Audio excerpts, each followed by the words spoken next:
உதுஹியாவுடைய ஒரு சிறிய சட்டத்தை மட்டும் கூறிவிட்டு இந்த 10 நாட்களில் அடங்கி இருக்கக்கூடிய இந்த உதுஹியா என்ற கடமையுடைய ஒரு சிறிய சட்டம் என்னவென்றால், அல்லாஹ் ரப்புல் ஆலமீன் உதுஹியா என்றால் அல்லாஹுடைய பெயரை கொண்டு அல்லாஹுடைய முகத்தை நாடி ஒட்டகத்தையோ மாட்டையோ ஆட்டையோ யௌமுல் ஈத் அன்று அல்லது அய்யாமுத் தஷ்ரீக் அதற்கு தொடர்ந்து வரக்கூடிய 11, 12, 13 இந்த நாட்களில் அல்லாஹ்வை நெருங்குவதற்காக இந்த 3 விலங்கினங்களையும் அறுத்து பலியிடுதல் தான் உதுஹியா.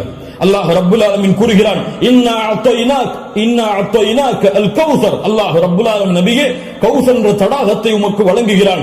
அதனால் ஃபஸல்லி லிரப்பிக வன்ஹர், அல்லாஹ்வை தொழு, அல்லாஹ்விற்கு அறுத்து பலியிடுங்கள். வன்ஹர் வஸ்பஹ், அல்லாஹ்விற்கு அறுத்து பலியிடுங்கள் என்று அல்லாஹ் ரப்புல் ஆலமீன் கட்டளையிடுகிறான். இந்த உதுஹியாவுடைய விஷயத்தில் உலமாக்கள் மத்தியிலே கருத்து வேறுபாடு இருக்கிறது. சில உலமாக்கள் சொல்கிறார்கள் உதுஹியா என்பது வாஜிப், அதை விட்டால்